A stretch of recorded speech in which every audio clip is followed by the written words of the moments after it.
حضرت زید بن ثابت رضی اللہ تعالیٰ عنہ سے مروی ہے کہ جس شخص کا مقصد دنیا حاصل کرنا ہو، اللہ تعالیٰ اس کے کام بکھیر دیتا ہے اور اس کی آنکھوں کے درمیان محتاجی رکھ دیتا ہے، اور دنیا سے اسے اتنا ہی ملتا ہے جتنا اس کا مقدر ہو۔ اور جس شخص کا مقصد آخرت ہو، اللہ تعالیٰ اس کے کام جمع کر دیتا ہے، اس کے دل میں غنا رکھ دیتا ہے اور دنیا ذلیل ہو کر اس کے پاس آتی ہے۔ حضرت معاذ بن عبداللہ بن خبیب اپنے والد سے، وہ ان کے چچا سے بیان کرتے ہیں کہ انہوں نے کہا، ہم ایک مجلس میں بیٹھے ہوئے تھے، نبی صلی اللہ علیہ وآلہ وسلم آئے تو آپ کے سر پر پانی کا نشان تھا۔ ہم میں سے کسی نے کہا، آج ہم آپ کو تر و تازہ دیکھ رہے ہیں۔ آپ نے فرمایا، ہاں الحمدللہ۔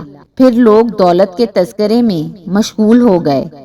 آپ صلی اللہ علیہ وآلہ وسلم نے فرمایا، جو شخص متقی ہے اس کے لیے دولت میں کوئی حرج نہیں، اور متقی شخص کے لیے صحت دولت سے بہتر ہے، اور طیب النفس ہونا بھی نعمتوں میں سے ہے۔ حضرت ابو قتادہ رضی اللہ تعالیٰ عنہ کہتے ہیں کہ رسول اللہ صلی اللہ علیہ وآلہ وسلم نے فرمایا، اے لوگو، اللہ کے مال سے اپنے آپ کو اللہ سے خرید لو۔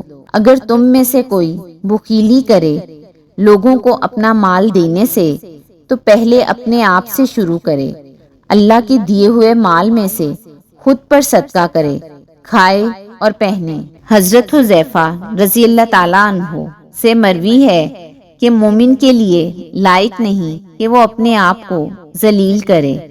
صحابہ رضی اللہ تعالیٰ عنہ نے کہا، وہ اپنے آپ کو ذلیل کس طرح کرتا ہے؟ آپ صلی اللہ علیہ وآلہ وسلم نے فرمایا، ایسی آزمائش کے در پہ ہو جاتا ہے جس کی طاقت نہیں رکھتا۔